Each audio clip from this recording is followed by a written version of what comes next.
Halo semuanya, selamat datang di segmen analisa. Sekarang kita update terkait dengan kasus dari diplomat muda Arya Daru Pangayunan. Nah, kemarin sudah ada keterangan terbaru ya dari AKBP Reonal Simanjuntak, Kasubit Penmas Bid Humas Polda Metro Jaya terkait dengan berbagai macam pertanyaan yang muncul di media. Kenapa kesannya kok kasus dari ADP ini belum ada kelanjutannya? Ada salah satu statement yang disampaikan berkali-kali ditegaskan bahwa kami sampai saat ini belum pernah mengatakan untuk menghentikan penyelidikan perkara ini. Statementnya sih kata-katanya biasa aja, tetapi intonasi dan pengulangannya ini sepertinya memberikan pesan sesuatu kepada masyarakat yang kesannya kayaknya nih, ini juga dari pihak penyidik kayak serba salah begitu. Coba kita simak dulu statement dalam press conference kemarin dari AKBP Reonal Simanjuntak. Ini salah satu cuplikan ya teman-teman. Sekali lagi kami tegaskan di sini, ya. Sekali lagi kami tegaskan di sini, Direktorat Reserse Kriminal Umum sampai saat ini belum pernah menghentikan penyelidikan. Saya ulangi, Direktorat Reserse Kriminal Umum Polda Metro Jaya belum pernah menghentikan penyelidikan perkara kasus dengan korban inisial ADP. Oke, dari bahasanya kayaknya memang cukup tertekan ya kalau aku nilai secara subjektif pandanganku ya. Apakah tertekannya ini adalah karena apa gitu? Karena biasanya sih kalau memang kita berada di on the track, jalan yang benar, kayaknya nggak perlu ragu sih. Nah, makanya dikatakan bahwa kami belum pernah menghentikan penyelidikan perkara ini. Tetapi kan dari pihak kuasa hukum dan juga keluarga mengeluh gitu. Tidak ada tuh surat kayak perkembangan penyidikannya, komunikasi dan sebagainya. Dalam statement di beberapa media ini, AKBP Ronald Simanjuntak sepertinya aku tangkap bahwa ya memang untuk komunikasi dengan pihak keluarga akan segera dilaksanakan, tetapi mereka sepertinya butuh waktu untuk mempersiapkan bahan-bahannya. Kalau memang sudah ada dari yang rilis beberapa waktu lalu, kenapa nggak langsung aja ketemu? Aku yakin banget lah, kalau dari pihak Polda Metro Jaya mau ketemu dengan keluarga ataupun juga kuasa hukum, pasti mereka kan langsung siap siaga. Tetapi kan dari pihak kuasa hukum mengatakan dengan tegas, kami sudah mengirimkan surat ke Polri, bahkan ke Presiden, tapi kan memang belum ada respon ya, nggak mungkin dong, kata Pak Nikola itu ya.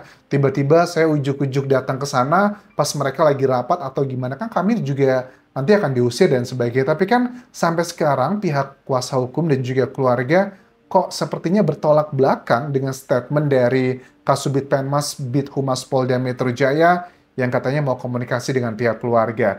Di lain hal tersebut juga ada beberapa hal yang diadres. Ada misalnya adalah barang bukti yang hilang berupa handphone, itu masih berusaha untuk ditemukan, tapi nggak tahu di mana keberadaannya.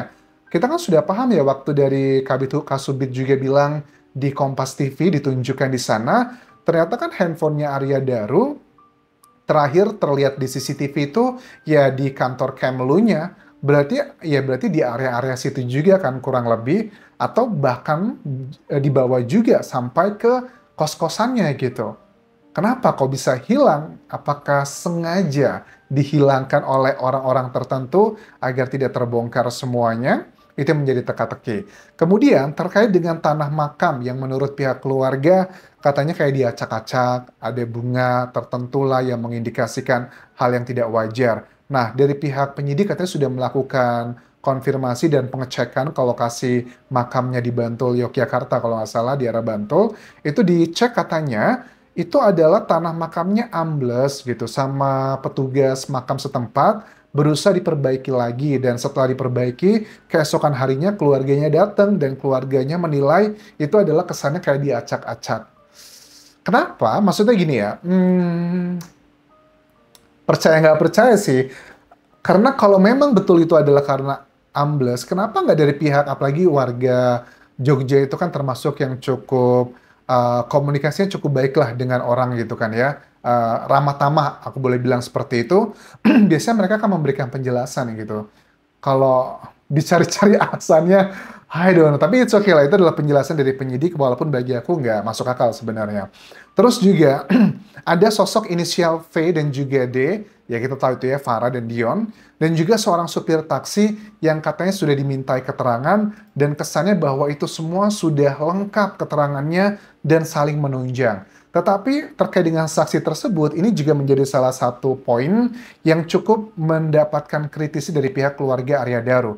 Misalnya ada beberapa poin yang aku dapatkan dari tim kuasa hukum mereka, pemeriksaan saksi-saksi. Sudah dilakukan, ada 24 orang saksi yang diperiksa, tapi tidak diperiksa secara mendalam hubungan antara Arya Daru dengan dua saksi terakhir, yaitu Farah dan Dion, dan juga suami Farah. Loh, kenapa ini suami Farah diajak aja gitu? Karena ya mohon maaf ada dugaan begitu bahwa jangan-jangan tentang isu yang sensitif lah.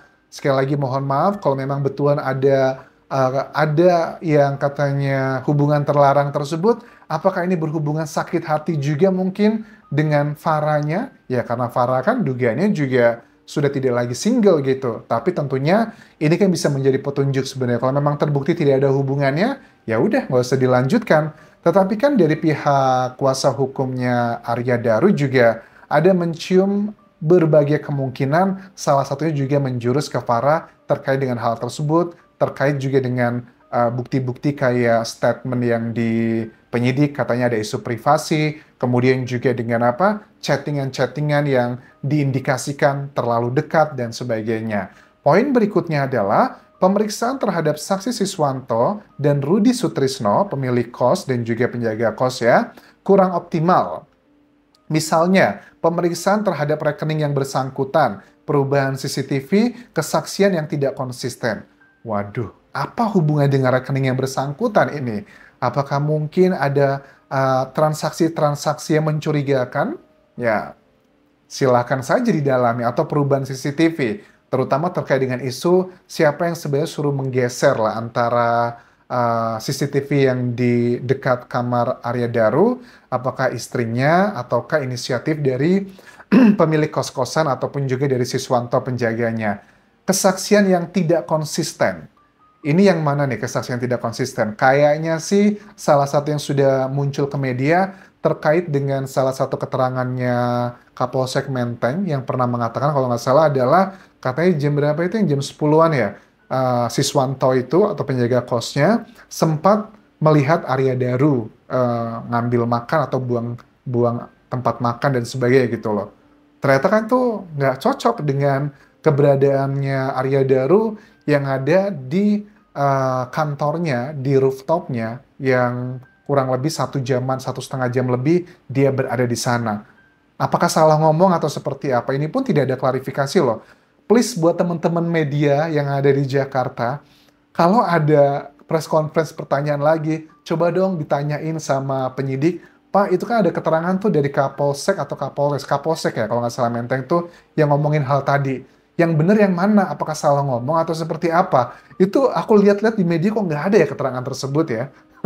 Oke, berikutnya adalah kesaksian 4 orang Siswanto, Rudi Sutrisno, Farah, dan Dion adalah saksi kunci dalam kasus ini. Ya, karena mereka berhubungan dengan lokasi TKP dan juga area terakhir lah ya, orang-orang yang ketemunya. Bagian berikutnya yang menurut pihak keluarga adalah dengan lambang bintang, hati, dan juga bunga Kamboja itu. Itu kan kata Kasubit Penmas Bid Humas Polda Metro Jaya dalam keterangan terbarunya bilang bahwa kami sedang mendalami. Ya, mendalaminya padahal itu sudah cukup lama loh. Ini kan sudah diberikan dari pihak keluarga ke penyidik itu sehari atau 2 hari lah setelah diserahkan. Bahkan ini terjadi sebelum adanya rilis ke media secara umum. Tapi kan dirilis juga tidak disampaikan. Kok terus didalami mulu gitu? Padahal harusnya bisa lebih dari itu begitu. Nah, kondisi kuburan diacak-acak, kalau penjelasan dari penyidik adalah tadi itu bahwa katanya sudah sebulan lebih dan biasanya makam itu ambles. Tapi jujur kayaknya agak kurang meyakinkan sih kalau hanya statement tersebut gitu. Terus juga tanggal 13 September 2025, kondisi kuburan yang ditaburi bunga secara lurus oleh orang tak dikenal, bahkan biasanya kalau kolega atau rekan-rekannya almarhum mau ke makam, biasanya akan ngabarin istrinya atau keluarganya, saya ke makamnya tadi dan itu tidak ada.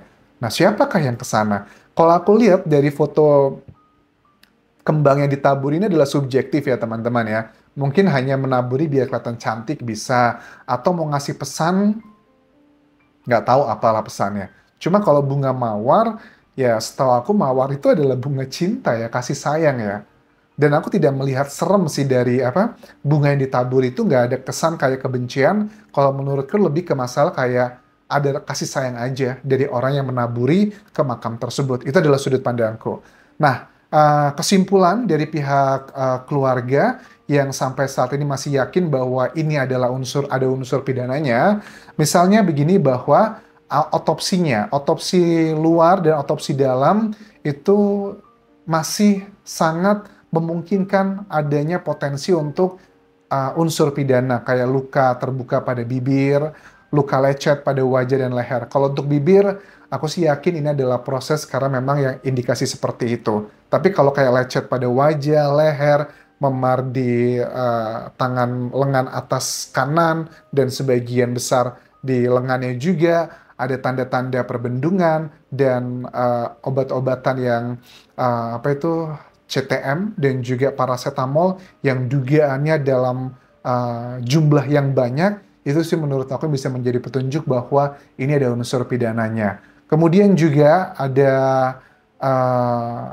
disebabkan kehabisan nafas dan pernapasan bagian atas, yang menurut aku ini belum jaminan ini adalah karena keinginannya Daru. Bisa aja ini dilakukan oleh orang lain. So, sementara itu dulu teman-teman yang bisa aku update mengenai hal ini. Cuman kalau untuk bagian yang data-data kualitatif yang dikutip dari tim psikolog forensik, misalnya diambil data yang sifatnya adalah percakapan dengan lembaga tertentu yang indikasi dengan hal tersebut, itu menurut aku kurang relevan. Alasannya adalah itu sudah diambil jauh hari sebelum Arya Daru sebagai seorang diplomat, dan itu tidak konsisten. Dalam waktu belasan tahun hanya 2 kali, ya menurut aku itu sih kayaknya terlalu dini untuk mengatakan itu berhubungan dengan peristiwa ini. Apalagi juga dihubungkan dengan keterangan Farah kan, yang mengaku bahwa dia sempat dicurhati oleh Daru, katanya pengen seperti itulah meninggalkan dunia ini. Harus dicek juga validitasnya, betul nggak Daru mengatakan itu. Ada nggak alat bukti yang lainnya? Kalau cuma sekedar keterangan satu saksi, itu biasanya nggak akan bisa pertimbangkan dalam dunia hukum, karena dalam dunia hukum itu fakta dikategorikan fakta kalau ada 2 alat bukti yang kuat. Keterangan saksi sama keterangan apa lagi nih? Atau petunjuk, atau mungkin dengan keterangan ahli, ya itu adalah salah satu alat bukti yang harus ditunjang. Terima kasih sudah menonton. Kalau ada update terbaru, silahkan kabari ke sosial mediaku, baik di Instagram, Facebook page, ataupun juga di akun TikTok Anjasa Sumara. Sampai jumpa.